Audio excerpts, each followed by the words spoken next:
ஜெயிப்போம்.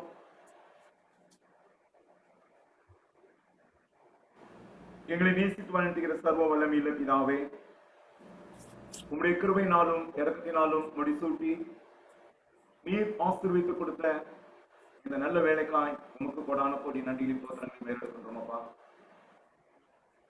அன்புள்ள பிதாவே, இந்த வேளையிலும் தேவனுடைய பிரசன்னம் எங்களோடு கூடியிருந்து இந்த வாரத்தின் இந்த இறுதி நாளிலும் உம்முடைய வல்லமையில வேத புத்தகத்திலிருந்து வெளிப்படுத்தின விசேஷ தீர்க்கதரிசன புத்தகத்தை நாங்கள் ஆராய்ந்து பார்த்து இருக்கிறோம். அப்பா, இதை எங்களுக்கு நடத்த முடியாய் ஒப்புக்கொண்டு நீர் கொடுத்த சுகத்தோடு பலத்தோடு எங்களுக்கு உடைய வார்த்தைகளை கற்றுக் கொடுக்க முடியாய் ஆயத்தப்பட்டிருக்கிற அருமையான ஹார்மோனாவுக்காக நன்றிகளை இருக்கின்றோம். இம்மட்டும் நீர் அவர்கள் கொடுத்த சுகத்துக்காய் பலத்துக்காய் நன்றியப்பா. இந்த வேளையிலும் இந்த வேத வகுப்பில உடைய வார்த்தைகளை கேட்க முடியாய் ஆர்வத்தோடு இணைந்திருக்கிற ஒவ்வொருவரையும் கேட்பதாக ஆசீர்வதிங்க. இந்த நேரத்தை எங்களுக்கு ஆசீர்வாதமாக்கி தாங்க. உடைய மேலான கரம் எங்களோடு கூட இருந்து ஆரம்பம் முதல் முடிவு வரையுமாக உடைய பரிசு பிரசன்னத்தின் வழிநடத்தலோடு எந்த ஒரு இடையூறும் தடங்களும் இல்லாத வண்ணம் இந்த நேரத்தை எங்களுக்கு முற்றிலும் ஆசீர்வாதமாக்கி தந்து உடைய வார்த்தையின் மகத்துவங்களை புரிந்து கொள்ள எங்கள் மனக்கண்களை திறந்து வழிநடத்தல வேண்டுமாய் எங்கள் மீட்பெரும் இரட்சகருமாய் இருக்கிற கர்த்தராகிய இயேசு கிறிஸ்துவின் மூலம் கேட்டுக்கொள்கிறோம் எங்கள் ஜீவனுள்ள வல்ல பிதாவே. ஆமென். இந்த வேளையிலும் அருமையான அவர்கள் தேவனுடைய வார்த்தைகளை பகிர்ந்து கொள்ளும்படியாய் நம்மோடு இணைந்திருப்பதற்கு குறித்து மகிழ்ச்சி அடைகின்றோம். தேவனுக்கு கொடான கோடி நன்றியின் தோற்றங்களை மேலெடுக்கின்றோம். இந்த வேளையில் மன்னாவர்கள் இந்த நேரத்தை குறிப்பிட்டு நமக்கு தொடர்ந்து வெளிப்படுத்தும் விசேஷ புத்தகத்திலிருந்து நடத்தரும்படியாய் அவர்கள் அன்போடு கேட்கிறேன்.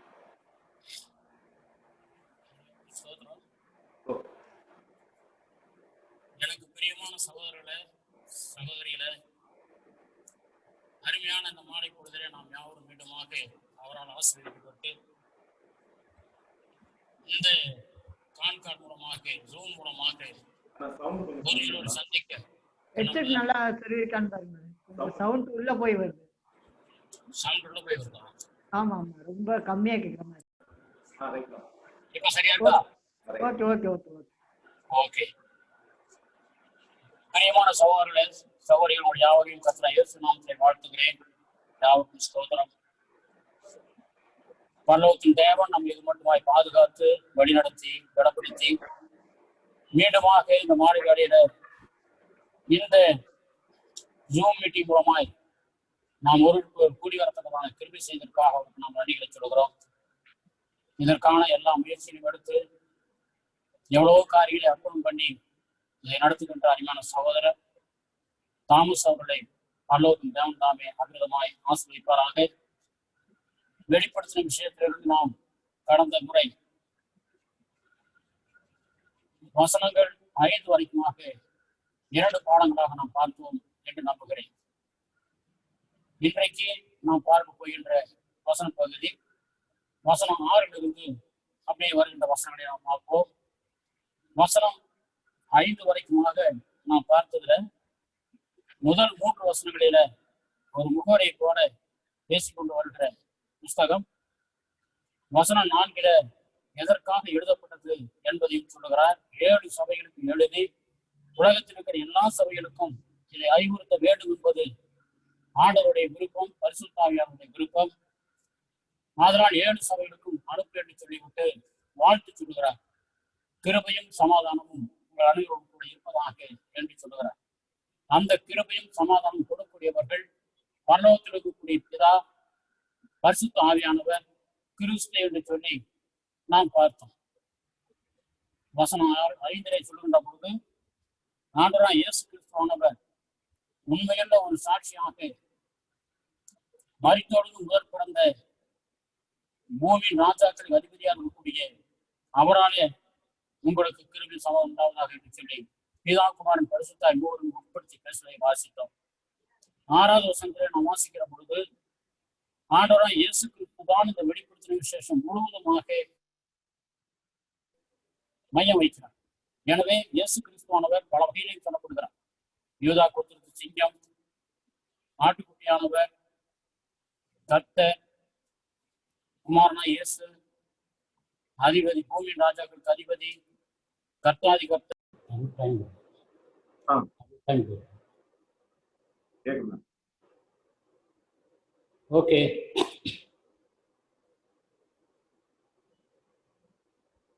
அவர் நம்மிடத்தில் அன்பு கூர்ந்து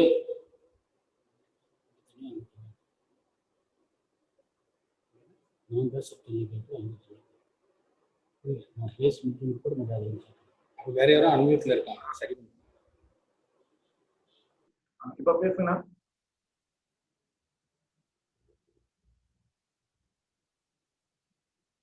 ஆனா இப்ப பேசுங்க. வீடியோ ஸ்டக் ஆயிடுச்சு.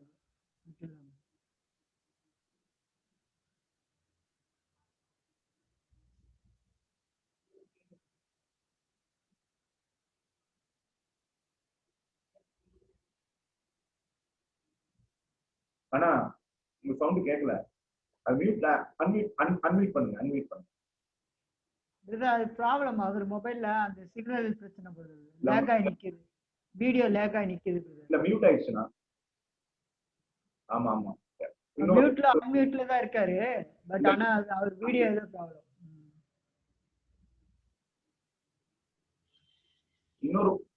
இன்னொரு மொபைல் இருக்குல்லண்ணா, அதுல வந்து அன்மியூட் ஆயிடுச்சு. மியூட் பண்ணிருக்கு.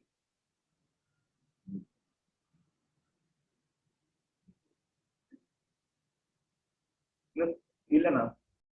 ரைட்.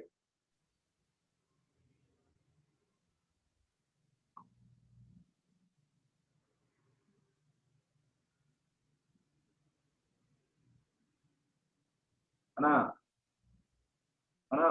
மறுபடியும் உங்க சவுண்ட் கேட்கல.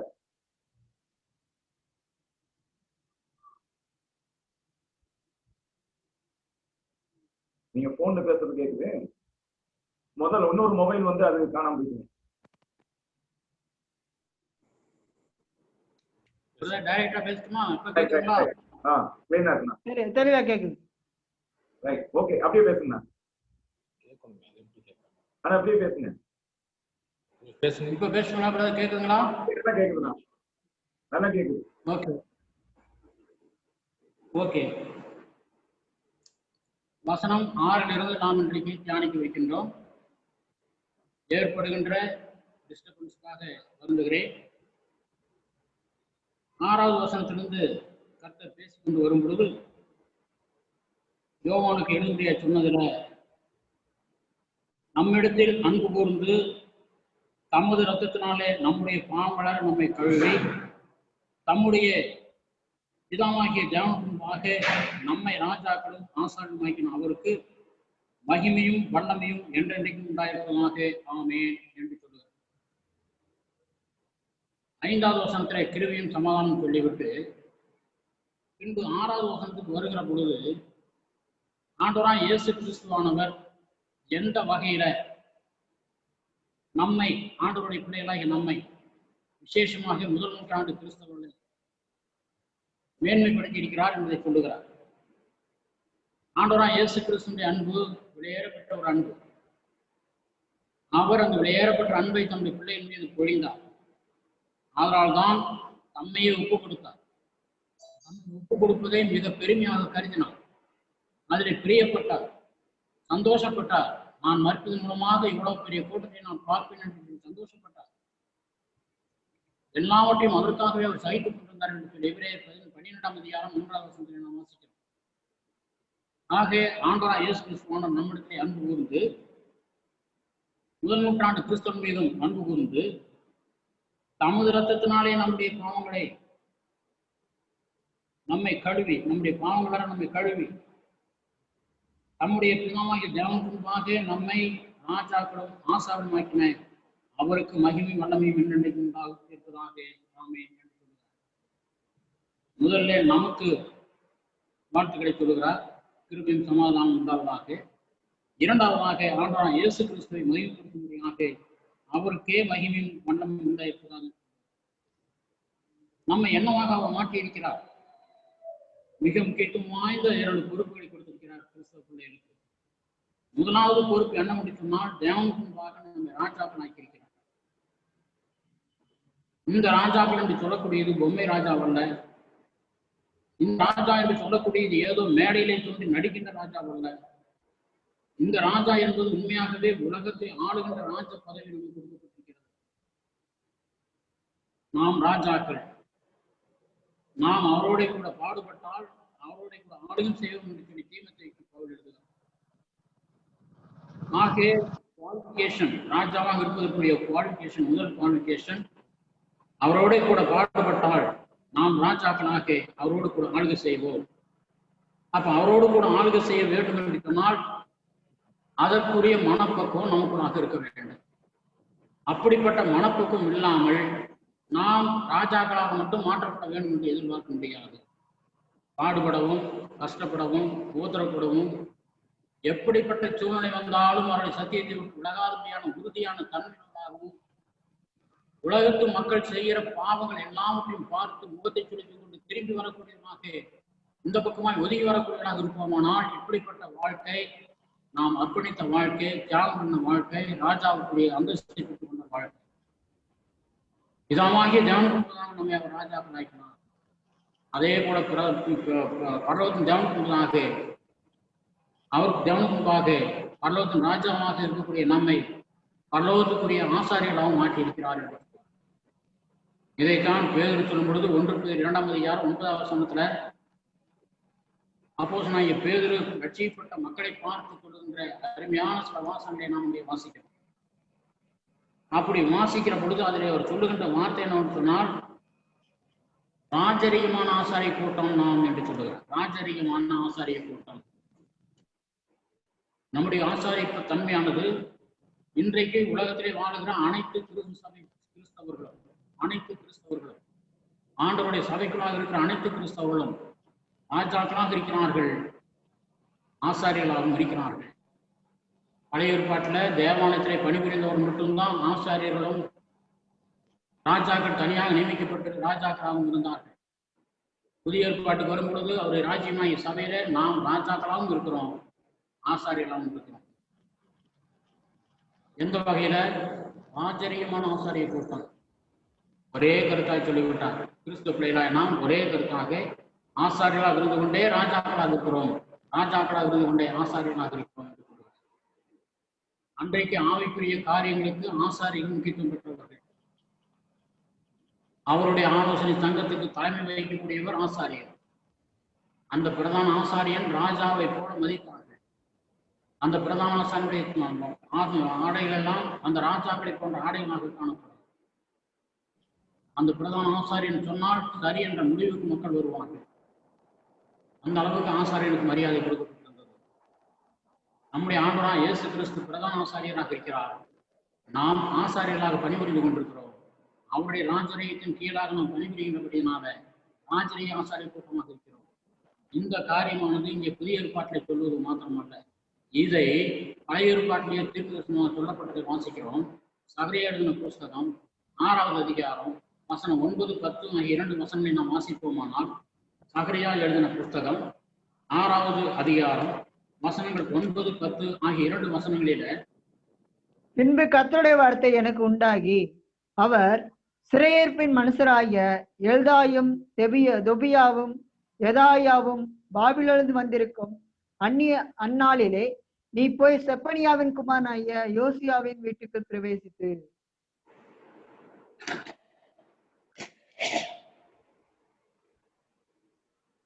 வசனம் 12-13 12-13 அவனோடு சொல்ல வேண்டியது சேனையில் கர்த்தர் உரைக்கிறது என்னவென்றால், இதோ ஒரு புருஷன், அவருடைய நாமம் கிளை என்னப்படும். அவர் தம்முடைய ஸ்தானத்திலிருந்து முளைத்தெலும்பி கர்த்தருடைய ஆலயத்தை கட்டுவார். அவரே கர்த்தருடைய ஆலயத்தை கட்டுவார். அவர் மகிமை பொருந்தினராய் தம்முடைய சிங்காசனத்தின் மேல் ஆசாரியராகிய மேல் விட்டிருந்து ஆளுகை செய்வார். இந்த வசன பகுதியானது பாபிலோனிலிருந்து மக்கள் திரும்பி வர போய் வந்து விட்டார்கள் ஒரு பகுதியினர், இன்னும் ஒரு பகுதியில் வர வேண்டி இருக்கிறது. அந்த நேரத்தில் சகரியா பிரதான ஆசாரியனாக யோசுவா என்பவனையும், அதே போல தீர்க்கதரிசியாக தன்னோடு கூட ஆர்வம் என்று சொல்லப்படும் வைத்துக் கொண்டு உபதியாக வைத்துக் கொண்டு ஊழியம் செய்கிறார்கள், தீர்க்கதரிசி ஊழியத்தை செய்கிறார்கள். திரும்பி வந்தவர்கள் ஏராளமான வேகத்தோடு 2 வருஷங்கள் தேவாலயத்தை எடுத்து கட்டி அந்த பட்டணத்தை எடுத்துக்கட்ட வேண்டும் என்று மும்முரமாக இறங்கினார்கள். கட்டி கொண்டிருக்கிற பொழுது சுமாரியாவுடன் பிரச்சனை வந்ததுனால, எதிர்ப்பு வந்ததுனால கட்டாமல் 16 வருஷம் அமைதி காத்தார்கள். ஆதலால் அவர்களை தூண்டிவிட முடியாது. சகரியாவும் இன்னொரு சென்று போய் அந்த மக்களை தூண்டிவிட்டு 8 ராத்தரசனை பார்த்து அந்த ராத்தரசன் மூலமாக தேவன் எப்படியெல்லாம் இந்த ஜனங்களை ஊக்கப்படுத்துகிறார் என்ற வார்த்தை சொல்லி கொண்டு வருகிறார் சகரியா. பிறகு பிரதான ஆசாரியன் யோசுவாவுடைய தலையில அவன் ஒரு முடியை வைத்து, ஒரு தலைப்பாகை வைத்து அவனுக்கு சொல்லக்கூடிய காரியம் என்னவென்று சொன்னான் என்று சொல்லிவிட்டு வசனம் 12-13 சொல்லும் பொழுது அவனோட சொல்ல வேண்டியது என்னவென்றால், அவனோட அந்த யோசுவாவோட சொல்ல வேண்டியது என்னவென்றால், சேனையின் கர்த்தர் உரைக்கிறது என்னவென்றால், இதோ ஒரு புருஷன் அவருடைய நாமம் கிளை என்னப்படும். கிளை என்று சொல்லப்படுவது ஆண்டவராகிய இயேசு கிறிஸ்துவை குறிக்கிறது என்று நமக்கு தெரியும். ஏசாயா 11:1 கூட கிளையாக்கி அவர் இது ஈசாயின் அடிமரத்து வேரிலிருந்து ஒரு கிளை துடிக்கும் என்று சொன்னார். அந்த கிளை ஒருதான். எனவே அந்த கிளையானது அவருடைய நாமம் கிளை எனப்படும். அவர் தம்முடைய ஸ்தானத்திலிருந்து நுழைத்தெழும்பி கர்த்தருடைய ஆலயத்தை கட்டுவார். எது கர்த்தருடைய ஆலயம்? இன்றைக்கு ஜனங்க பலருமாக ஆலயத்தை பற்றி விமர்சனம் கொடுக்கிறார்கள். கர்த்தருடைய ஆலயமானது சர்ச்சு தான். ஒரு கட்டடத்தை கட்டி ஜனங்க கூடி வந்துட்டா அது ஆலயம். கட்டடமானது ஆலயம் என்பது ஜனங்களுடைய கான்செப்ட். ஆனால் வேதவசனுடைய கான்செப்ட் அதல்ல. அது எவ்வளவு பெரிய கட்டடம் கட்டினாலும் சரி, எவ்வளவு சிங்காரம் பண்ணி கட்டினாலும் சரி, எத்தனை கோடி செலவு பண்ணி கட்டினாலும் சரி, முன்னாடி எவ்வளவு அலங்காரம் பண்ணி வைத்திருந்தாலும் சரி, பரலோகத்தின் தேவன் அதில் வாசம் பண்ணுவதே கிடையாது. 1 ராஜாக்கள் 8ஆம் நாம் வாசிக்கிற பொழுது சாலமோன் தேவாலயத்தை கட்டினான். கட்டி வைத்து விட்டு பிரதர்சனம் பொழுது சொல்லுகிறான், வானாதி வானபூமி கொள்ளாதிருக்கும் பொழுது நான் கட்டிருந்த தேவாலயம் உண்மையாகவே கர்த்தர் இதிலே வாசம் பண்ணுவாரோ என்று சொல்லிவிட்டு, உம்முடைய ஜனங்கள் கூடி வருகிற இந்த ஸ்தலத்துல அவர் ஒன்றாக கூடி ஜெபிக்கிற பொழுது பரலோகத்தில் இருக்கிற நீர் கேட்டு அவர்களுக்கு நீர் ஆசீர்வாதம் கொடுக்கணும். அந்த ஸ்தலமானது ஜனங்கள் கூடி வந்து ஒருமனப்பட்டு ஜெபிப்பதற்காக மட்டும்தான். அந்த ஜெபத்தை பரலோகத்தின் தேவன் அங்கிருந்து கொண்டு கேட்க வேண்டும் என்று கேட்கிறார். ஞானி நன்றாக புரிந்து கொண்டிருந்தார். இன்றைக்கு ஒரு மரத்தடியிலோ, ஒரு தெருவிலோ, ஒரு கொட்டகையிலோ, ஒரு வீட்டிலோ, அல்லது ஏதாவது ஒரு கார் ஷெட்டிலோ, அல்லது இடமே கிடைக்காத போது சில நேரங்களில எங்காவது ஒரு வயல்வெளியில் போய் உட்கார்ந்தோ ஜனங்கள் தம்முடைய ஆராய்ச்சி நடத்தினாலும் ஒருமனப்பட்டு ஜெபிக்கிற ஜெபம், ஒருமனப்பட்டு கேட்கிற கேள்வி, கேட்கின்ற வசனங்கள், ஒருமனப்பட்டு ஆராதிக்கிற ஆராதனை அவரால் நிச்சயமாக ஏற்றுக்கொள்ளப்பட்டதாக இருக்கிறது. அவரே கர்த்தருடைய ஆலயத்தை கட்டுவார் என்று சொன்னால், ஆண்டவராகிய இயேசு கிறிஸ்து கிளையாகி அவர் வரும்போது அவர் ஆலயத்தை கட்டுவார். பழைய ஏற்பாட்டு தேவாலயம் தான் இன்னைக்கும் தேவாலயம் மறுபடியும் எடுத்து கட்டப்படும் என்று சொல்லி திரிகிறார்களே நாயகர் சாட்சியாளர்கள் புரிந்து கொள்ள வேண்டும். அந்த பழைய ஏற்பாட்டு தேவாலயமானது ஏற்புடையதாக இருந்திருக்குமே ஆனால், கட்டடத்திலே அவர் வாசம் பண்ணது உண்மையாக இருந்திருக்குமே ஆனால், அப்போஸ்தலனாகிய பவுல் அவர் கையினால் கட்டப்பட்ட கோயிலிலே வாசம் பண்ணுவது இல்லை என்று சொல்லியிருக்க வேண்டிய அவசியம் இல்லை. அப்போஸ்தலர் 17ஆம் அதிகாரத்தில் அந்த ஆலயமானாலும் சரி, புதிய ஏற்பாட்டு சபைக்காக மக்கள் கூடி வரும்படி கட்டிருந்த கட்டணங்களானாலும் சரி, இவையெல்லாம் ஆலயம் அல்ல என்ற கான்செப்ட் தான் வேத புத்தகமான தண்டத்தை பேசிக் கொண்டு வருகிறது. அவரே கர்த்தருடைய ஆலயத்தை கட்டுவார் என்று சொல்லும் பொழுது பழைய ஏற்பாட்டு ஆலயம் அல்ல, வேறொரு ஆலயத்தை கட்டுவார். புதிய ஏற்பாட்டு கட்டணம் அல்ல, வேறொரு ஆலயத்தை கட்டுவார். அந்த ஆலயம் எந்த வருஷத்து நாளை 3000 பேரை கொண்டு கட்டப்பட்ட சபை. 1 கொரிந்தியர் 3ஆம் அதிகாரம் வசனம் 16-17 சொல்லும் பொழுது, நீங்கள் தேவனுடைய ஆலயமா இருக்கிறீர்கள் என்றும் தேவனுடைய ஆவி உங்களிலே வாசமா இருக்கிறார் என்றும் அறியாதிருக்கிறீர்களா? ஒருவன் தேவனுடைய ஆலயத்தை கெடுத்தால் தேவன் அவனை கெடுப்பார். நீங்களே அந்த ஆலயம், நீங்களே அந்த ஆலயம், நீங்க தான் கர்த்தருடைய ஆலயம். உங்களுக்குள்ளாகத்தான் வாசம் பண்ண விரும்புகிறாரு. எனக்குள்ளாக வாசம் பண்ணி, உங்களுக்குள்ளாக வாசம் பண்ணி, ஒவ்வொரு சகோதரனுக்குள்ளும் ஒவ்வொரு சகோதரிக்குள்ளும் அவர் வாசம் பண்ணி ஒன்றாக கூடி வந்து எல்லாரும் அந்த கூடி வந்து ஆலயங்களாக வீட்டிருப்பார்களானா அதுதான் ஆலயம். அந்த கட்டடமான ஆலயமாக மாறுவது கிடையாது. அவரே அந்த ஆலயத்தை கட்டுவார் என்று சொல்லப்பட்டது. பிறகு சொல்லுகிறார், இப்பொழுது நம்ம முக்கியமான பாயிண்ட்டுக்கு வர்றோம். பிறகு சொல்லுகின்றார் 13வது வசனத்துல, அவரே கர்த்தருடைய ஆலயத்தை கட்டுவார். அது மட்டுமல்ல, அவர் மகிமை புரிந்தவராய் தம்முடைய சிங்காசனத்திலே வீட்டிருப்பார். தம்முடைய சபையாகிய ராஜ்யத்திலே மகிமை புரிந்தன கர்த்தராக அவர் வீட்டிருப்பார். அவர் மகிமை புரிந்தவராய் தம்முடைய ராஜ்யத்திலே தம்முடைய சபை ராஜ்யமாகிய சபையிலே வீட்டிருக்கும் பொழுது மேலும் என்ன செய்வாராம்? அவர் ஆசாரியராகவும் இருப்பார். இவ்விரண்டின் நடுவாக்கே சமாதானத்தின் ஆலோசனை விளங்கும். இந்த 3 குறிப்பையும் அடையாளம் வச்சுக்கோங்க. அவரே கர்த்தருடைய ஆலயத்தை கட்டுவார். ஆலயம் என்பது சபை. சபையானது ராஜ்யமாக புதிய ஏற்பாடு அழகாக வர்ணித்து பேசிட்டு வருது. அப்ப ஆலயமாகிய சபையில, ஆலயமாகிய ராஜ்யத்துல பிதாவாகிய தேவன் தம்முடைய குமாரனாகிய இயேசு கிறிஸ்துவை ராஜாவாக நியமித்து வைத்து விட்டார். என்றைக்கு? பெந்தெகோஸ்தே நாளில். அவர் பிதாவினால் கடத்தினால் உயர்த்தப்பட்டு அவருடைய வலது வாசலில் உட்கார்ந்து ஆண்டவரும் கிறிஸ்துமாக்கப்பட்டார் என்று சொல்வார். ஆளுகின்றவரும் அபிஷேகம் பண்ணப்பட்டவருமாக இருக்கிறார் என்று சொல்வார். இதை சொல்லிவிட்டு அப்படியே வசனத்தை சொல்லிட்டே வரும் பொழுது ஆண்டவராய் இயேசு கிறிஸ்துவானவர் எப்படி அறையப்பட்டார், சிறையில் அறையப்பட்டு மரித்தார், உயிர்த்தெழுந்தார் என்றெல்லாம் சொல்லும் பொழுதுதான் அந்த 3000 பேர் ரட்சிக்கப்பட்ட வரலாற்றை நாம் வாசிக்கிறோம். இப்படி அந்த ராஜ்யமாகிய சபையானது பெந்தெகோஸ்தே நாளிலே ஸ்தாபிக்கப்பட்டது 3000 பேரை கொண்டு. அது முதற்கொண்டு ராஜ்யமானது இருக்கிறதை போலவே பேசிக்கொண்டு வருகிறது. சபையாகிய ராஜ்யம் இருக்கிறது. இந்த ராஜ்யத்திலே அவர் ராஜாவாக இருப்பார் என்று சொல்லப்படுகிறது. அவர் ராஜாவாக இருப்பார் என்று சொல்லி சகரியா சொன்னார் தீர்க்கதரிசனமாக. அவர் ராஜாவாக இருக்கிறார், பூமியின் ராஜாக்களுக்கு அதிபதியாக இருக்கிறார் என்று சொல்லி வெளிப்படுத்தும் விசேஷம். ஆக அவருடைய ராஜ்யமாகிய சபையில பூமியின் ராஜாவோட எத்தனை ராஜாக்கள், உலகப்புறமான ராஜாக்களாக இருந்தாலும் சரி, கர்த்தருடைய சபையில் இருக்கக்கூடிய விசுவாசிகளாகிய ராஜாக்களாக இருந்தாலும் சரி, எல்லா ராஜாக்களுக்கும் அவர் அதிபதியாக இருந்து கொண்டிருக்கிறார். ராஜாவாதி ராஜா வெளிப்படுத்தும் விசேஷம் 19 தான் படிக்க போகிறோம். ராஜாதி ராஜாவாக அவர் வீட்டிருக்கிறார், கர்த்தாதி கர்த்தமாக அவர் வீட்டிருக்கிறார் தன்னுடைய ராஜ்யத்தில்.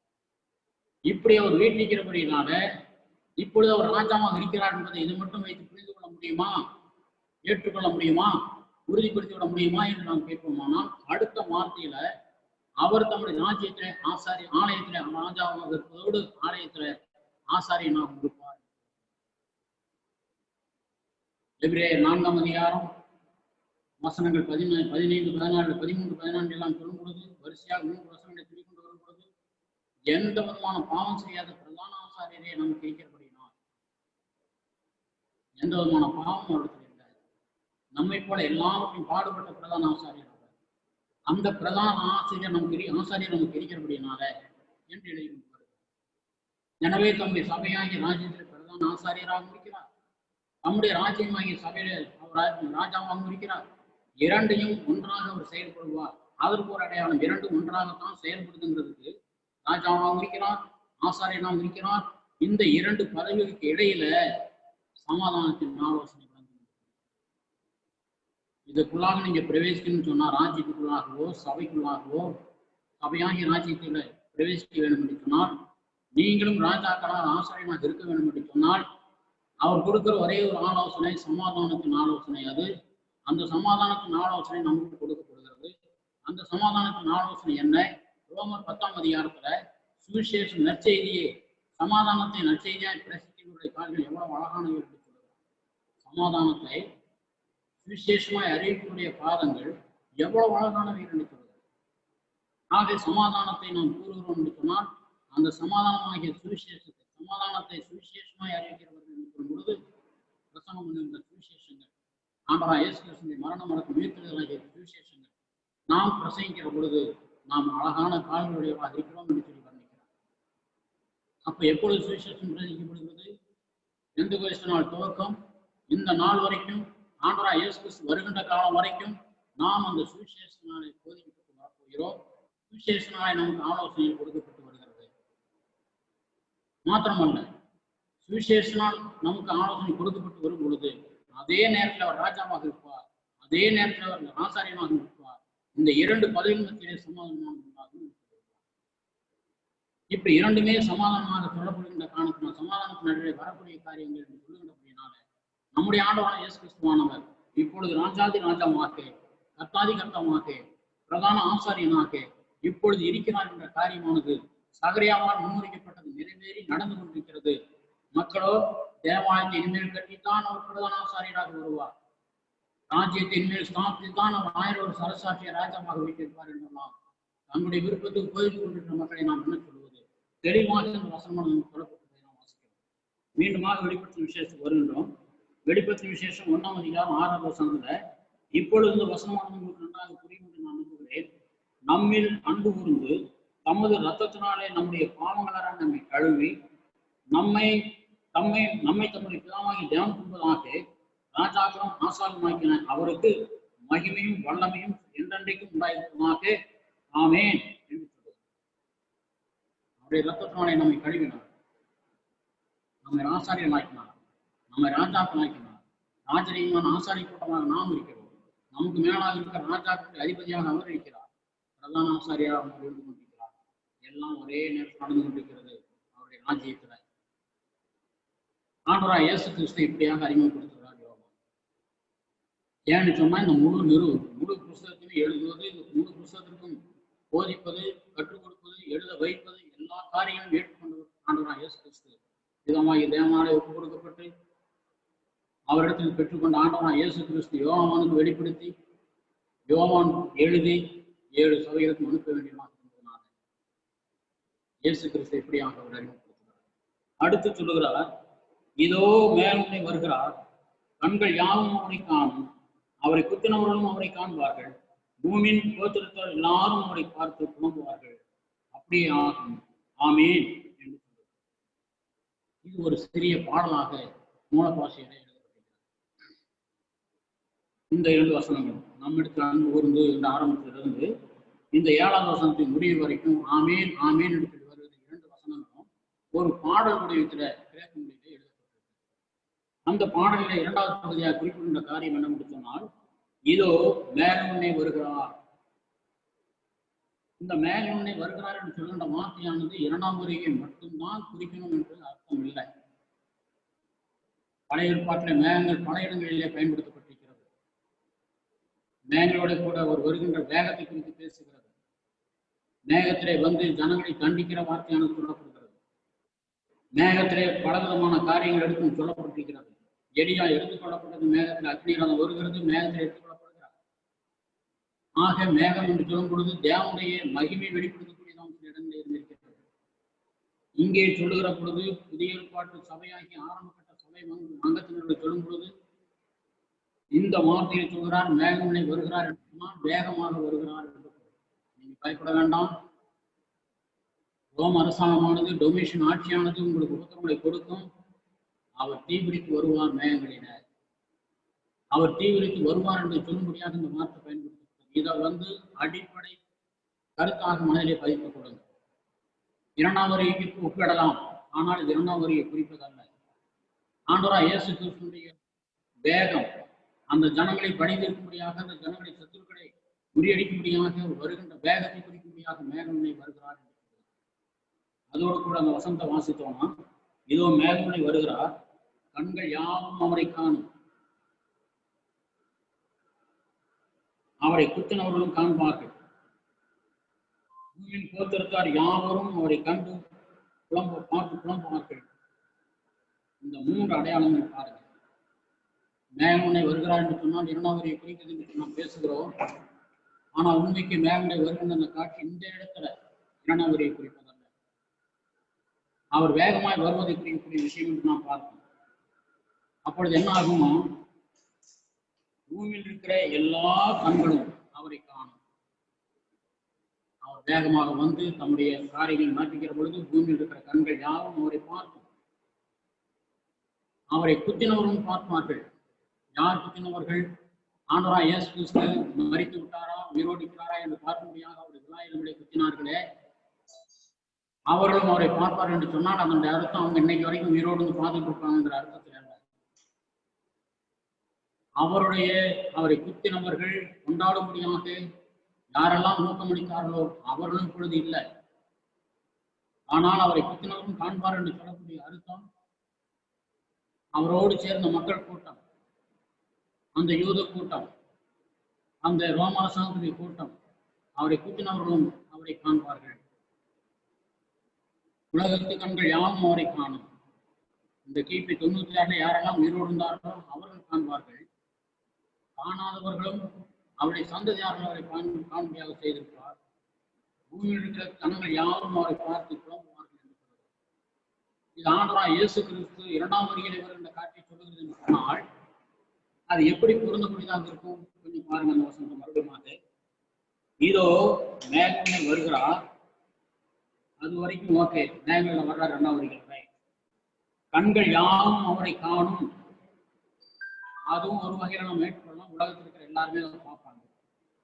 ஆனால் அவர்களும் அவரை காண்பார்கள், அவரை குத்தினவர்களும் அவரை காண்பார்கள் என்று சொன்னால் ஆண்டவராகிய இயேசு கிறிஸ்துவை குத்தினவர்கள் யாரும் இன்றைக்கு பூமியில் இல்லை.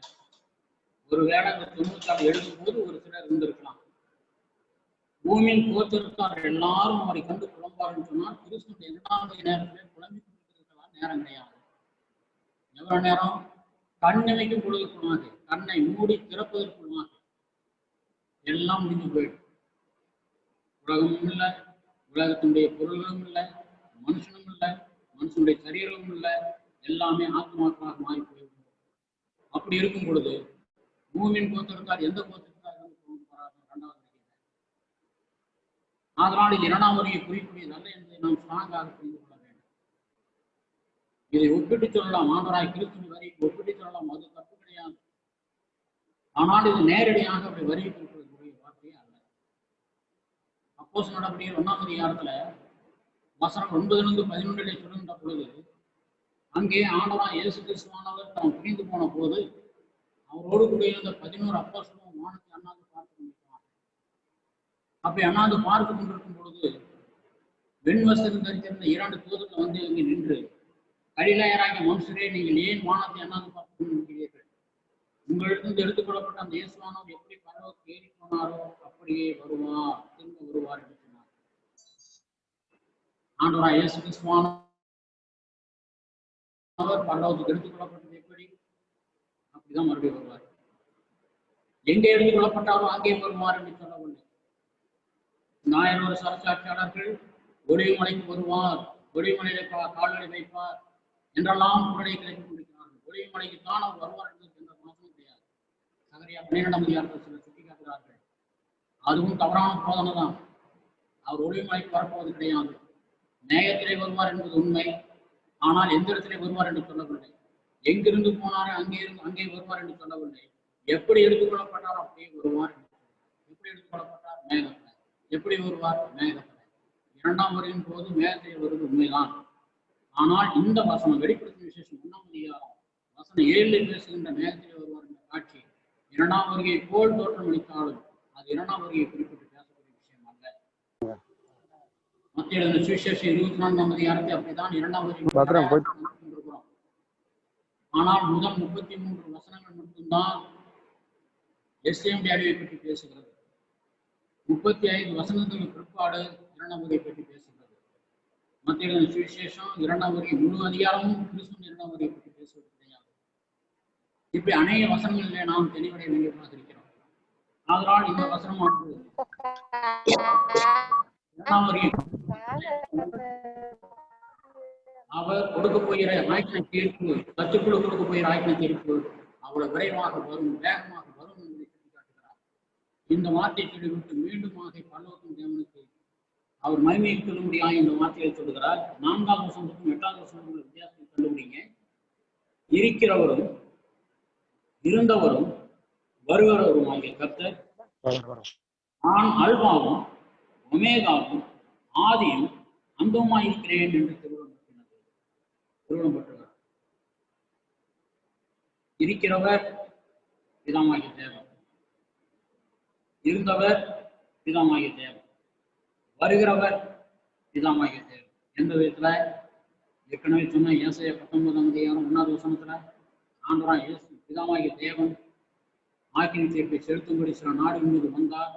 அது போன்றுதான் இப்பொழுது டொமினியனுடைய ஆட்சியில் ரோம அரசாங்கமான கிறிஸ்துவை உபத்திரப்படுத்துகிற நேரத்தில் தேவனும் தம்முடைய ஆக்கினை செலுத்தும்படி வருவார் என்ற அர்த்தத்திலே பேசுகிறார். அவரே நேரடியாக வரப்போவதில்லை. ஆனால் அவர் கொடுக்க போய் ஆக்கினையை அவர் வருவதை போல இங்கே பேசுகிறது. ஏசாயா 19 இதோ தேவன் யெகோவா ஆண்டவராகிய தேவன் வேகமாக வருகிறார். அங்கே கோபாக்கினை செலுத்த முடியாது என்ற வார்த்தை நாம் வாசிக்கிறோம். எனவே இயேசு கிறிஸ்துவின் இரண்டாம் வருகை பற்றி இது குறிக்காத போலவே இதமாகி தேவனுடைய வருகையும் தப்பாக புரிந்து கொண்டிருக்கிறது. அவருடைய வருகை அவருடைய ஆக்கினை தீர்ப்பு தான். அந்த ஆக்கினை தீர்ப்பு கொடுக்க முடியாத பிதாமாகி தேவன் வருவார். அவர் யாராம்? Alpha omega. அல்பா என்று சொன்னால் கிரேக்க 7 உயிர் எழுத்துக்கள் முதல் எழுத்து அல்பா. ஒமேகா என்று சொன்னால் கடைசி எழுத்து. அவரே முதல் எழுத்து அமைக்கிறார், அவரே கடைசி எழுத்து அமைக்கிறார். அதற்கு முந்தைய எழுத்து கிடையாது, அதற்கு பின்பாக எழுத்து கிடையாது. பிதாவாகிய தேவனுக்கு முந்தின வாழ்க்கையும் இல்லை, பிந்தின வாழ்க்கையும் இல்லை. ஒரே இருக்கிறவராக இருக்கிறார். எப்பொழுது ஆரம்பித்ததோடைய வாழ்க்கையை தெரியாது. எப்பொழுது அவர் தேவனாக மாறினார் தெரியாது. எப்பொழுது தேவத்துவம் இறங்குவார் தெரியாது. அப்படியெல்லாம் ஒரு காரியமே இல்லை, குழந்தையே இல்லை. அவர் எப்பொழுதும் என்றென்றைக்கும் இருக்கிறவராகவே கொண்டிருக்கிறார். அந்த பிதாவாகிய தேவன் அல்பாவும் உமேகாவும் ஆதியும் அந்தமும். ஒரு எண்ணை போடும் பொழுது 1 போட்டு பக்கத்துல 0 போட்டோம்னா அதுக்கு மதிப்பு இருக்கு. ஒரே ஒரு 1 மட்டும் போட்டுட்டு எத்தனை 0 நம்ம சேர்த்தாலும் அதுக்கு மதிப்பு இருக்கு. ஆனா 1 முன்னாடி எத்தனை 0 போட்டாலும் நமக்கு மதிப்பே கிடையாது. அது மதிப்பு இல்லை. அதுபோல்தான் பரலோகத்தின் பிதாவாகிய தேவன் ஆதியாக இருக்கிறார் என்று சொன்னால் அது முன்பாக 0 0 0 0 0 0 1 அவரிலிருந்துதான் ஆரம்பிக்கிறது.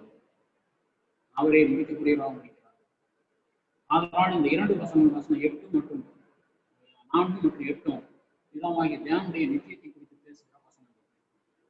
இப்படியாக இந்த பாகமானது முடிகிறது. அடுத்த பாகத்துக்கு நாம் வருகின்றோம். வெளிப்படுத்தும் விசேஷம் 1 வசனம் 9 நாம் முடிந்த வரைக்கும் படித்துக் கொண்டு வருவோம். 9ஆம் வசனத்தில் சொல்லும்போது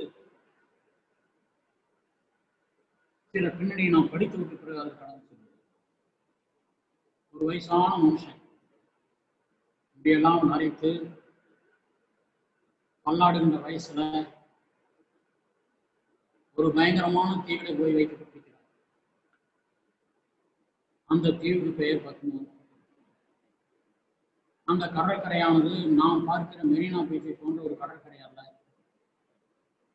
அந்த கடற்கரையானது பயங்கரமான பெரிய பெரிய கற்களுடைய ஒரு பகுதி. பாறையில் எங்கு பார்த்தாலும் கற்களும் பாறைகளுமாக காட்சியளிக்கும்.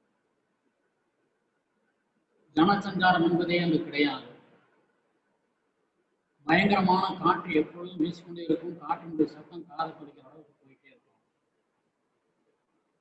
அந்த அலையானது வந்து அந்த பாறையில மோதி மோதி கன்னியாகுமரியில் இருக்கக்கூடிய சில கல்லு மேல மோதி போடுறது தண்ணி மேல அடிக்கிறதே அது போல, பாண்டிச்சேரியிலையும் கல்லு மேல தண்ணி அடிச்சு மேலே சிதறி வருது அது போல இங்கு அதிகமாகவே போர்ஸாக தண்ணி வந்து மேலே அடிக்கிறது. பகலெல்லாம் அந்த சத்தம் தான், இரவெல்லாம் அந்த சத்தம் தான். அப்படி அடிக்கிற இந்த தண்ணீரானது சில நேரங்களில் காற்றோடு வீசி தன் மேல வந்து படும். அதையும் அனுபவித்துக் கொண்டார். எப்பொழுது பார்த்தாலும் அந்த தண்ணீரானது வந்து அடித்தடித்து நனைத்துக் கொண்டிருக்கும். அதையும் சமாளித்துக் கொண்டிருந்தார். அவருக்கு என்ன உணவு கொடுக்கப்பட்டது? அவருடைய குளிருக்கும் வெயிலுக்கும் எப்படிப்பட்ட முறையில் பராமரிக்கப்பட்டார்? சரித்திரமே இல்லை. தூங்கினாரா? தூங்கலையா? எந்த நேரம் குளிச்சுட்டு இருக்கிறாரு, எந்த நேரம் தூங்குறாரு, எந்த விதமான வரலாறும் இல்லை. அது ஒரு ஞாயிற்றுக்கிழமை, வாரத்தின் முதல் நாள். தான் கூடி ஆராதிக்கூடிய எபேசு பட்டணத்து சபையாரை பற்றி சிந்தனை ஓட்ட ஆரம்பித்தது. இன்றைக்கு ஞாயிற்றுக்கிழமை என்னுடைய சகோதர சகோதரிகள் ஒன்றாக கூடி அன்றைக்கு ஆராதனைக்கு போவாங்க. நான் இங்கே தனித்து விடப்பட்டிருக்கிறேன். அவரோடு கூட சேர்ந்து ஆராதிப்பதற்கு எனக்கு வாய்ப்பு இல்லாமல் போயிடுச்சு என்று கண்கலங்கி என்ன பேசுவது என்ன சொல்லுவது என்று தெரியாமல் தவித்து கண்கலங்கி கொண்டிருக்கிற அந்த நேரத்தில் கிட்டத்தட்ட செத்து போன பிரேதம் போல உயிரோடு இருந்தும் செத்து போன நடைபெணமாக இருந்து கொண்டிருக்கிற அந்த நிலைமையில இந்த சிந்தனை ஓட்டம் ஓடுகிற பொழுது இங்க என்ன நடக்கிறது என்று பாருங்க. வசனம் 9 சொல்லும் பொழுது அவர் தன்னுடைய நிருபத்தை எப்படியாக ஆரம்பிக்கிறார். உங்கள் சகோதரனும் உடனே எடுத்து எழுதுறாரு. பேப்பர் எடுக்கிறாரு, எழுதுறாரு, பேனாவில் எழுதுறாரு. உங்கள் சகோதரனும் இயேசு கிறிஸ்து நிமித்தம் வருகிற உபத்திரவத்திற்கும் அவருடைய ராஜ்யத்திற்கும் அவருடைய பொறுமைக்கும் உங்கள் உடன் பங்காளியுமாய் இருக்கிற யோவானாகிய நான் தேவ வசனத்தின் நிமித்தமும் இயேசு கிறிஸ்துவை பற்றிய சாட்சி நிமித்தமும் பத்மு எனும் தீவிலே இருந்தேன் என்று சொல்லுகிறார். உங்கள் சகோதரன் எடுப்பிலேயே ஆரம்பிக்கின்ற விதம் பாருங்க. உங்கள் சகோதரன் யாருங்க? யோவான் மிகப்பெரிய அப்போஸ்தலன். காலைல போன் பண்ணி எடுக்கவே இல்லை. எங்கு போனாலும் அவர் பின்பற்றி போன 4 அப்போஸ்தலரை இவரும் ஒருவர். அப்ப இவர் என்ன ஒன்று எழுதியிருக்க வேண்டும்? பிரதான அப்போஸ்தலனும் பிஷப்பாகிய நான் உங்களுக்கு எழுதுகிறதாவது எழுதியிருக்கலாம் இல்லையா? Reverend so and so, reverend John எழுதியிருக்கலாம் இல்லையா? மேதகு ரெவரண்ட் அல்லது போப் என்று எழுதியிருக்கலாம் இல்லையா? போப்பாண்டவராகி நான் எழுதுகிறதாவது அல்லது இன்றைக்கு உலகத்திலே தரித்துக் கொண்டிருக்கிற எத்தனையோ பட்டங்கள் chief pastor, chief apostolic pastor, பிரதான அப்போஸ்தல பாஸ்டர் என்று போட்டுக்கிறவங்க இருக்காங்க இந்த வருஷத்துல. அப்படி எழுதியிருக்கலாம் இல்லையா? என்ன ஒரு பணிவு, என்ன ஒரு தாழ்மை! பட்டம் தரித்துக் கொள்வது எந்த அளவுக்கு தவறு என்பதை சுட்டிக்காட்டத்தக்கதாக இந்த வார்த்தை போடுகிறார். உங்கள் சகோதரன் கர்த்தருடைய சபையில நாம் எல்லாரும் சகோதரர்களாக சகோதரிகளாக இருக்கிறோம் என்று சொல்வது மிகப்பெரிய பெருமை.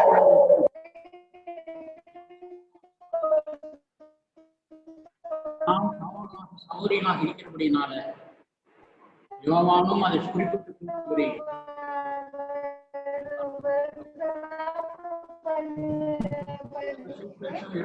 அதிகாரத்தை பேசிக்கொண்டு வரும் பொழுது அன்றைக்கு யூதர்களுக்காக இருந்த மதப்போதர்கள் எல்லாம் ஒவ்வொருவரும் தங்களை ரவி என்றும், அதாவது தெய்வீக போதகர் என்றும், குருக்கள் என்றும், தங்களை அந்த ஜனங்களுக்கெல்லாம் தகப்பன் என்றும் இப்படி மதப்பட்டங்களை தரித்துக் கொண்டு வந்தார்கள்.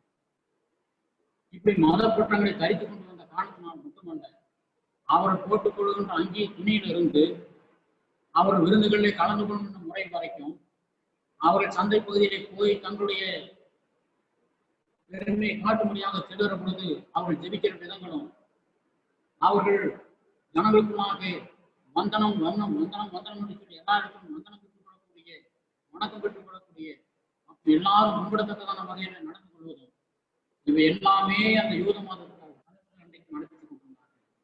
இன்றைக்கு எப்படி பிரிவினை கூட்டத்தார்கள் தங்களை போப் என்றும், ஆர்ச்சி பிஷப் என்றும், பிஷப் என்றும், எமிரிட்டஸ் என்றும், இன்னும் என்னென்ன பட்டங்கள் வருதோ அதெல்லாம் தரித்துக் கொண்டு, ரெவரண்ட் என்று தரித்துக் கொண்டு, குருவானவர் என்று சொல்லிக்கொண்டு, மாஸ்டர் தலைமை பாஸ்டர் என்று சொல்லிக்கொண்டு, அப்போஸ்தல பாஸ்டர் என்று சொல்லிக்கொண்டு, எப்படியெல்லாம் இன்றைக்கு உலகத்தில் மனிதர்கள் திரிகிறார்கள், இதற்கு ஒப்பான பட்டங்களை அவர்கள் தரித்துக் கொண்டார்கள். ஆண்டவராய் கிறிஸ்து தான் ஆரம்பிக்கிறார். அவர்கள் மோசேயுடைய ஸ்தானத்திலே அமர்ந்து கொண்டு ஜனங்கள் எல்லாரும் தன்னை வணங்க வேண்டும் என்ற எண்ணத்திலே அவர்கள் பேசுகிறார்கள். அநேக காரியங்களை அவர்கள் எழுதுகிறார்கள், சொல்லுகிறார்கள். தங்களுடைய ஒரு நாள் கூட அவரை தொட மாட்டார்கள். சந்தை வெளியில் வந்தனங்களையும் பெரும் முனையில பலருக்கான புகழ்ச்சியையும் மகிமையும் தேடிக்கொண்டிருக்கிறார்கள்.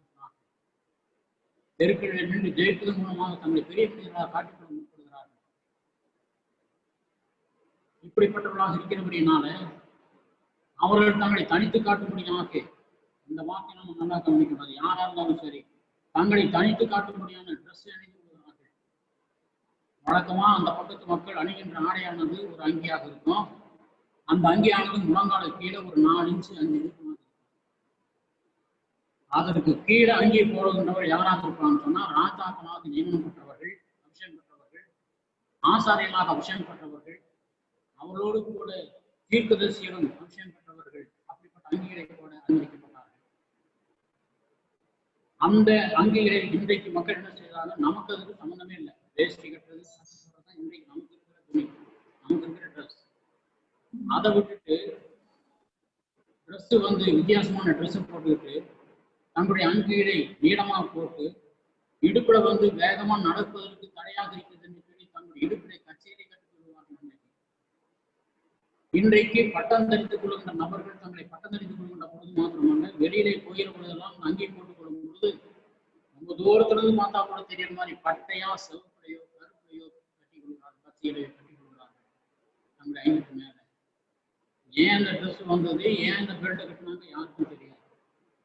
தங்களை விசேஷமாக காட்டும்படியாக மட்டும்தான் இன்றைக்கு ஒரே நோக்கத்தை போட்டு எத்தனை பேர் என்னிடத்துல வந்து ஆரம்ப கட்டத்துல நீங்க ஒரு அங்கி மட்டும் போட்டா போதுங்க, இவ்வளவு அருமையா நீங்க பேசுறீங்க, இவ்வளவு அருமையா போதிக்கிறீங்க, ஒரு அங்கி மட்டும் தான் நீங்க போடாத குறையாக இருக்கு. இப்ப சமீபத்துல இங்க என்னை சுற்றம் இருக்கிற இந்த சகோதரர்கள் நண்பர்கள் வந்து என்ன சொல்றாங்க, இன்றைக்கு மட்டும் ஒரே ஒரு அங்கி போட்டு வாங்க, நம்ம கரெக்டா பார்த்து வரணும், பெட்டிஷன் கொடுக்க போறோம், தெருவுக்கு நன்மை செய்ய முடியாது கேட்கறாங்க. தெரியாம கேட்கறாங்க. அவர்களுக்கெல்லாம் உட்கார்ந்து போதித்து கொண்டு அவங்க கேட்க போறது கிடையாது. ஆக மாமனார் போடுகின்ற ட்ரெஸ், மாமியார் போட்டுப்பட வேண்டிய சகோதரத்துவம் எல்லாம் ஓடி மறைஞ்சு போச்சு. அதனால் கிறிஸ்து என்ன சொல்லுகிறார், அவர்கள் சொல்லுகிறபடி செய்யுங்கள், அப்படி செய்யும்படியும் செய்யாதீர்கள். சொல்லுகிறார்கள் ஆனாலும் செய்வது கிடையாது. உங்களை குருக்கள் என்று அழைக்கப்படாதீர்கள், கிறிஸ்து ஒருவரே உங்களை குருவாக இருக்கிறார். பூமியிலே ஒருவனையும் உடைய தகப்பன் பிதா என்று சொல்லாதீர்கள், பிதாவாகிய தேவன் மட்டும் உங்களுடைய பிதாவாக இருக்கிறார். உங்களை போதகர் என்று அழைக்காமல் ரபி என்று அழைக்காதிருங்கள், கிறிஸ்து ஒருவரை தெய்வீக போதகராக இருக்கிறார். எவனாவது ஊழியம் செய்ய விரும்புவானால் அவன் சகோதரன் என்று அழைக்கப்பட வேண்டும். நீங்கள் எல்லாரும் சகோதரராக இருக்கிறீர்கள், சபையாரும் சரி ஊழியக்காரனும் சரி சகோதரராக இருக்கிறீர்கள். ஆதலால் ஒருவனும் தன்னை உயர்த்தாதபடிக்கு தான் உயர்த்தப்பட வேண்டும் என்று சொன்னால் நாம் ஊழியம் செய்ய வேண்டும், வேற எந்த வகையில் உயர்த்திக் கொள்ள வேண்டாம் என்று சொல்லி அறிவுரைக்கிறார். யோவான் இந்த போதனை கேட்டிருக்க மாட்டாரா? எல்லா போஸ்டும் போய்த்த போதனை தானே அது, நிச்சயமாக கேட்டிருப்பார். ஆதலால் அந்த காரியங்களை பின்பற்றி வருகிறார். அவர் சொல்லுகிறார், உங்கள் சகோதரன் என்று சொல்லி கொஞ்சம் கூட யோசிக்காம, மேட்டிமை பார்க்காம, புகழ்ச்சியை பார்க்காம, தன்னை போதகர் என்று சொல்லி திருகிற இந்த நம்ம சபை மக்களுக்குள்ளாக கூட உணரும்படியாக உங்கள் சகோதரனும் என்று சொல்கிறார். இரண்டாவதாக, இயேசு கிறிஸ்து நிமித்தம் வருகிற உபத்திரவத்திற்கும் அவருடைய ராஜ்யத்திற்கும் அவருடைய பொறுமைக்கும் உங்கள் உடன் பங்காளியாக இருக்கிறேன் என்று சொல்கிறார். 3 காரியங்களுக்கு நாம் உங்களுடைய பங்காளி என்று சொல்கிறார். யார் பங்காளி? ஒரு குடும்பத்துல 4 பிள்ளைகள் பிறந்திருப்பார்களானால் இன்றைக்கு இருக்கிற சட்டத்தின்படி சொத்து சுகங்கள் எதுவும் காப்பு வைத்து போனாலும் அதை 4ஆக பங்கிட்டுக் கொள்ளக்கூடியவர்கள் பங்காளிகள். அவர்தான் சொல்லுவாங்க, 10 வயசுல அண்ணன் தம்பி, 16 வயசுல பங்காளி. ஆகிய பங்கிட்டுக் கொள்ளக்கூடியவர்கள் பங்காளி. இவர் நம்மோடு கூட ஆதி சபையார் கூட ஆதி கிறிஸ்தவரோடு கூட நாம் 3 காரியங்களை பங்கிட்டுக் கொள்கிறார். முதல் காரியம் என்னன்னு சொன்னா, உங்களுடைய உபத்திரவங்களுக்கு நான் உங்க பங்காளியாக இருக்கிறேன். நீங்க படுற உபத்திரம் உங்களுக்கு மட்டும் இல்லை, எனக்கும் தான். சொல்ல போனா கிறிஸ்தவ பிள்ளைகளுக்கு வருகின்ற உபத்திரவத்துக்கு தமக்கு உபத்திரம் இருக்கிறது. அதனால் நான் உங்களுடைய உபத்திரவத்துக்கு பங்காளி. இரண்டாவதாக, அவருடைய ராஜ்யத்திற்கு ஆண்டவராகிய இயேசு கிறிஸ்து வருகிற பொழுது நானும் அதில் ஒரு அங்கமாக இருக்க போகிறேன். அதற்கு நான் பங்காளி, உங்களை போலவே.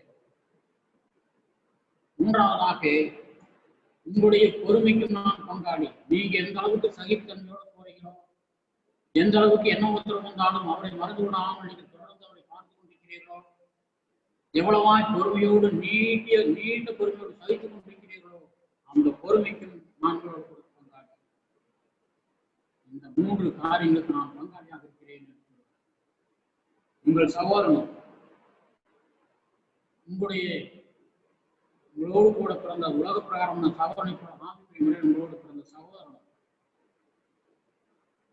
அடுத்து ஆண்டவராகிய இயேசு கிறிஸ்துவாய் வருகின்ற பாடுகள் எதுவோ அந்த பாடுகளுக்கும் ராஜ்யத்திற்கும் அந்த நீ கொண்டிருக்கக்கூடிய உபத்திரவத்திற்கும் பொறுமைக்கும் நான் உங்களோடு கூட பங்கிட்டுக் கொள்கிறேன். இந்த வார்த்தை எவ்வளவு பெரிய ஆறுதலை அவர்கள் கொடுத்திருக்கு என்று நாம் நினைத்து பார்க்கிறோம். இவர் அந்த வார்த்தையை சொல்லுகிற பொழுது எப்படிப்பட்ட எண்ணத்திலே சொல்லியிருப்பார் என்று நாம் நினைத்து பார்க்கிறோம். தனித்து விடப்பட்டிருக்கிற அந்த மகன் எப்படியெல்லாம் உணர்வடைந்திருப்பார், எப்படியெல்லாம் நினைத்து பார்த்திருப்பார். நான் போதித்த ஜனங்கள் சந்தோஷமாய் சுதந்திரமாய் இருக்கிறார்கள், நான் இங்கே கஷ்டப்பட்டு கொண்டிருக்கிறேன். நினைச்சிருப்பாரா இல்லையா? ஆனா அவர் நினைத்த மாதிரி தெரியல. உங்களுடைய பாடுகளுக்கு நான் போன்றேன். நான் ஒரு விவசாய குடும்பத்தில் பிறந்தவன். மாடுகளை கட்டி ஏறும் போது அருமையான ஒரு மாடு எங்களுக்கு கிடைத்தது. அந்த மாடு என்னன்னா, ஒரு பக்கத்து முகத்தடியில ஒரு பக்கத்து மாட்டை கட்டிட்டாக்க அடுத்த மாடு தானா வந்து கடத்து கொடுக்கும். நாங்கெல்லாம் சிரிப்போம். ஏறுல போறாங்க, நான் அதோடு கூட பங்காளியாக இருக்கணும்னு மாட்டுக்கு தெரியுது. ஏற்றம் வரைக்கும் போதும் அப்படி அன்னைக்கெல்லாம் ஏற்றம் வரைக்கும் தான் தண்ணி எடுக்கும். அப்பவும் இப்ப யோகானை எடுத்து பார்க்கும்போது எனக்கு அதுதான் ஞாபகம் வருது. முகத்தடியில கொண்டு வந்து தன்னுடைய தலையை காணாது நம்முடைய கழுத்திலே நுகத்தடி இருக்கும் பொழுது அவர் மேலும் தன்னுடைய நுகத்தினுடைய இன்னொரு பகுதியை ஏற்றுக்கொள்ள ஆசைப்படுகிறார். இந்த 3 காரியங்களுக்கு தன்னை பங்காளி என்று சொல்லி யோவான் தன்னுடைய பெருந்தன்மையை வெளிப்படுத்தி காட்டுவதை நாம் ஆசைப்படுகிறோம். பாடுகள் உங்களுக்கு உண்டு, உபத்திரம் உங்களுக்கு உண்டு. எனது நாமத்தின் நிமித்தமாக நீங்கள் உபத்திரப்படுவீர்கள். எனது நாமத்தின் நிமித்தமாக வியாபாரத்தை கொண்டு அடிக்கப்படுவீர்கள். விசாரணை கூடத்தின்பால் நிறுத்தப்படுவீர்கள். உங்களை மாறினால் அடிப்பார்கள் என்றெல்லாம் ஆண்டவராகிய இயேசு கிறிஸ்து அந்த அப்போஸ்தலர்களுக்கும் சரி, ஆதி கிறிஸ்தவர்களுக்கும் சரி, இன்றைக்கு இருக்கிற கிறிஸ்தவர்களுக்கும் சரி, உபத்திரம் உலகத்திலே உங்களுக்கு உபத்திரம் உண்டு என்று நான் சொல்கிறேன். கிறிஸ்தவனான உடனே எல்லாமே சந்தோஷமா வந்து மாறிடும். எல்லா பிரச்சனையும் தீர்ந்து போயிடும். நமக்கு எந்த கஷ்டமும் வராது.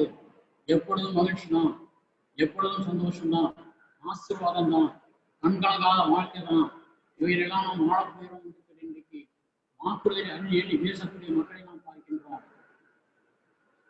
அவர்களுக்கு உபதேசத்தை சொன்னால், டாக்டரை சொன்னால் பிடிக்கவே பிடிக்காது. பழைய ஏற்பாட்டு மக்களை போல, இறைமையா காலத்து மக்களை போல வருகின்ற உபத்திரத்தை பற்றி பேசாத, வருகின்ற பாவனுடைய அடிமைத்தனத்தை பற்றி பேசாத, சமாதானத்தை சொல்லு. யார் சமாதானத்தை பேசுறானோ அவன் தான் தீர்க்கதரிசி. சமாதானம் சமாதானம் என்று சொல்லி என்னுடைய மக்களை மேற்பூச்சாய் குணமாக்குறார் என்று சொல்லி இறைமையை படுத்தப்படுகிறார். இறைமையை 16ஆம் அதிகாரம். ஆக சமாதானம் சமாதானம் சமாதானம் என்று சொல்லி நல்ல காரியங்களையே போதித்து கொண்டு போயிற மக்கள் போட்டு தாண்டி பார்க்கிறோம். உபதேச கோட்பாடுகளை போதித்து எச்சரிக்கையாக இருங்க, வசனம் அப்படி சொல்லுது என்று சொல்வதற்கு தைரியம் இல்லாத மக்களை போட்டு பார்க்கிறோம். இன்றைய ஊழியக்காரன் அப்படி போய்கொண்டிருக்கிறார். யோவானோ உபத்திரங்களுக்கு உண்டு என்று சொல்லி தம்முடைய நிறுவத்தில் எழுதுகிறவர் இங்கேயும் எழுதுகிறார். உங்களுடைய உபத்திரத்துக்கு நானும் பங்காளிப்பார் என சேர்த்துக்கொண்டு எவ்வளவு ஒரு நல்ல ஒரு தன்மையை வெளிப்படுத்துகிறார் என்பதை பார்க்கும் பொழுது உண்மையாகவே நாம் பெருமைப்படுகிறோம். ஒரு அப்போஸ்தலனாக இருந்து கொண்டு அவர் இப்படிப்பட்ட வார்த்தையில் எழுதுவது நமக்கு மிகப்பெரிய மனமகிழ்ச்சி கொடுக்கிற ஒரு காரியமாக இருக்கிறது.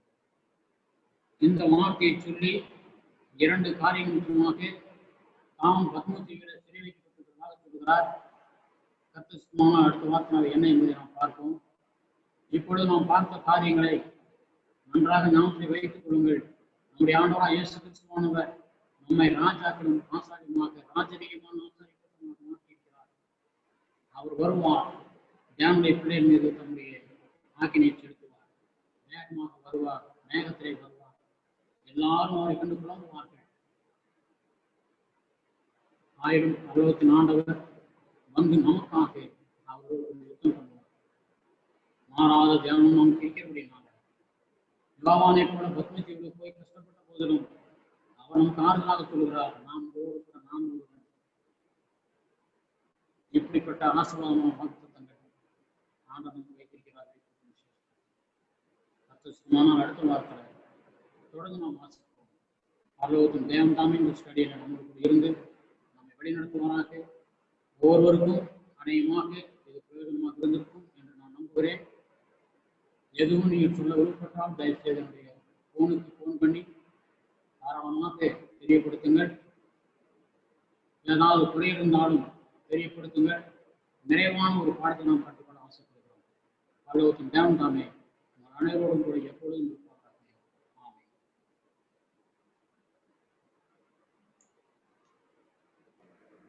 இந்த வேளையிலும்